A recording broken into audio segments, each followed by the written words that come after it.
मनोज जरांगे यांनी छगन भुजबळ यांच्या येवल्यामध्ये जाऊन उपोषण करण्याचा इशारा दिलेला आहे। येवल्यामध्ये उपोषण करायला आल्यावर तुम्हाला कळेल असं जरांगे म्हणाले।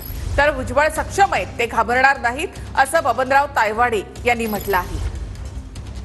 तुम्ही म्हणे गाव जळे हनुमान बाहेर तसं ह्यो लांब तुटक बसलाय तिकडं ना, तो याकडेच येतो तिकडं। आता मग तुला कळन आपण जे करून घेतलं तिथं मराठ्याचं आणि धनगराचं वाद लावून दिला। आता मात्र लय खोटा गोतला गाड्यानो, तू लय शहाणा नाही ना, तुला वाटतं मीच लय शहाणा आहे।